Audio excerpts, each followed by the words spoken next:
बिस्मिल्लाहिर्रहमानिर्रहीम अस्सलाम वालेकुम जिले दोस्तों, उम्मीद है आप सब खैरियत से होंगे। दोस्तों, लद्दाख में लोकसभा इलेक्शंस की तैयारी जोरों पर है। ऐसे में हर नुमाइंदा अपने अपने लोगों से वोटों की अपील में लगे हुए हैं। दोस्तों, तीन बड़े जो लीडर्स है या तीन बड़े कैंडिडेट्स अभी लद्दाख के इलेक्शन में इंतखाबात में तीन बड़े नाम सामने आ रहे हैं। एक बीजेपी की तरफ से, एक कांग्रेस की तरफ से और एक इंडिपेंडेंट लड़ रहे हैं। तो इसी ही बीच में एक बहुत ही बड़ी खबर करगिल से आई दोस्तों कि वो खबर ये थी कि करगिल में जम्मू कश्मीर नेशनल कॉन्फ्रेंस के सारे मेंबरान ने मिलकर मास रिजिग्नेशन का ऐलान किया। उन्होंने अपने मास रिजिग्नेशन का ऐलान एक चिट्ठी के ज़रिए सोशल मीडिया पर उन्होंने प्रचार किया और साथ ही साथ ये चिट्ठी श्रीनगर भी रवाना हो चुकी है। आइए आज की वीडियो में जानने की कोशिश करते हैं कि एनसी के सारे मेंबरान ने मास रिजिग्नेशन क्यों दिया और इसका रिपरकशंस आगे आने वाले दिनों में क्या होने वाले हैं।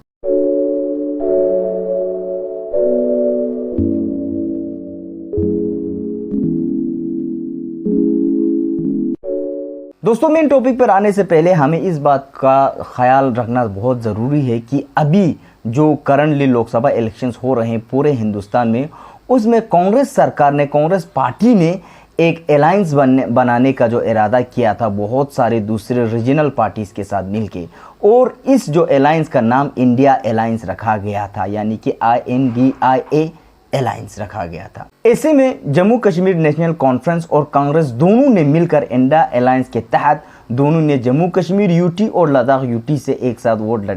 इलेक्शन लड़ने का फैसला किया था। ऐसे में जेके और लद्दाख दोनों के यूटीज़ के सारे सीट्स को मिलाकर 6 सीट्स बनती है, जिनमें 3 पर जेके एनसी ने और 3 पर कांग्रेस ने लड़ने का इरादा किया, और जो लद्दाख का जो एक वाहिद सीट है उस पर कांग्रेस के मैंडेट से लड़ने का इरादा किया। दोस्तों, जम्मू कश्मीर नेशनल कॉन्फ्रेंस और कांग्रेस दोनों के जो कारगिल के रिप्रेजेंटेटिव से उन्होंने पहले ही इस बात को भांप लिया था और वक्त से पहले उन्होंने मीटिंग जारी किया और उन्होंने ये एक तय पाया कि हम दोनों के बीच में मुआहदे के तहत या एक बहुत ही हमारे जितने भी आइडियोलॉजिकल जो डिफरेंसेस है उन सारों को हमकिनार करते हुए हम पब्लिक इंटरेस्ट के लिए, हमारे लद्दाख के लोगों के लिए हम एक ही कैंडिडेट यहाँ से निकालने का इरादा करेंगे। और वो लोग इस इरादे में कामयाब हुए और उन दोनों ने एक कैंडिडेट जिनका नाम हाजी मोहम्मद हनीफा जान था उनको सामने ला खड़ा किया। इस इक़दाम की काफ़ी सराहना की गई पूरे लद्दाख में कि उन्होंने एक बहुत ही रैशनल काम किया है दोनों एनसी और कांग्रेस मिलकर, और दोनों ने एक सिंगल और स्ट्रॉन्ग कैंडिडेट को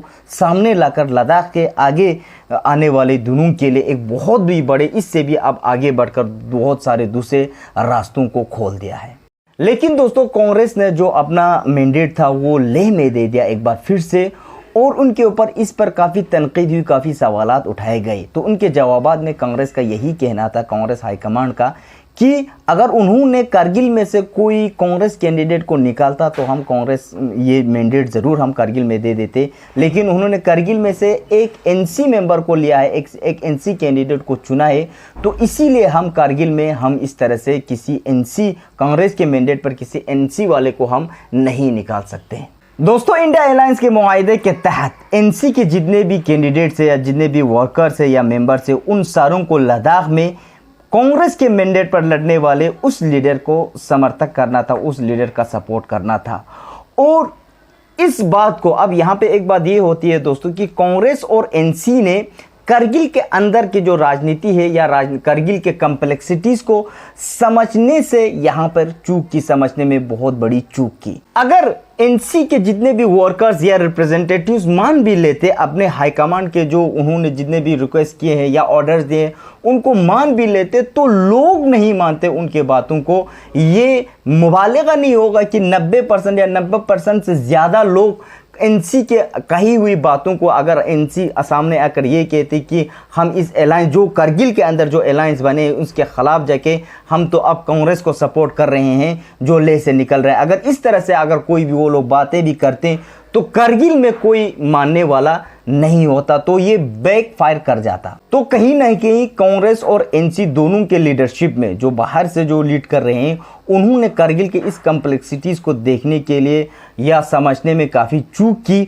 और साथ ही साथ हम ये भी कहें कि कांग्रेस और एनसी दोनों ने कारगिल के लीडरशिप को पहले की तरह से ही एक फॉर ग्रांटेड ले लिया और यही समझते हुए ये ले कि पहले की तरह कि इनका कोई ख़ास स्टांस नहीं होता, जो हम मतलब ये तो पहले की तरह इसी तरह से चलता रहेगा, हमारे इत्तेहादी गुजरेंगे, तो ये उन्होंने बहुत बड़ी चूक की। तो इस बार कारगिल ऐसा नहीं था, कारगिल बटे हुए नहीं थे। कारगिल में कहीं ना कहीं एक हम देख सकते हैं एक तरह का वो जो सेंस, जो यूनिटी वाला सेंस अब धीरे धीरे जाग रहे हैं। और जिस तरह से पहले जो इंस्टीट्यूशनल जो आइडियोलॉजीज़ के तहत जो वोट्स बटे थे, वो इस बार बहुत ही हमें कम दिखाई दे रहे हैं। हालांकि कम ही तो छोड़ो, पूरा ख़त्म हो गए। अब दोनों सारा जितने भी आइडियोलॉजिकल जो डिफरेंसेस है, या अगर पार्टी को लेकर भी कहे, रिलीजन को भी लेकर भी कहे, रीजन को भी लेकर कहें, वो कहीं ना कहीं अब कारगिल में और होल लद्दाख में भी अगर हम देखें तो वो यूटी मिलने के बाद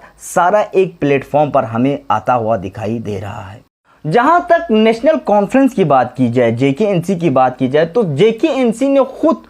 अपने ही कुछ इसी अलायंस के तहत अपने ही रेपुटेशन को लद्दाख में बर्बाद किया है। और अभी तो हम ये भी कह सकते हैं तो उनका वजूद भी लद्दाख से बाहर हो गया है, क्योंकि जो जेकेएनसी का जो वजूद था कहीं ना कहीं अगर बचा हुआ था वो कारगिल में था, और कारगिल इसकी नुमाइंदगी कर रही थी। और फारूक अब्दुल्ला ने कर परसों अपने प्रेस से बातें करते हुए ये भी कहा है कि उन्होंने बड़ी मेहनत के साथ अपना एक पहचान, खोया हुआ पहचान को दोबारा उन्होंने रिवाइव करने की कोशिश की थी, लेकिन इस वजह से वो अभी बिल्कुल खसारे में है। क्योंकि जितने भी जो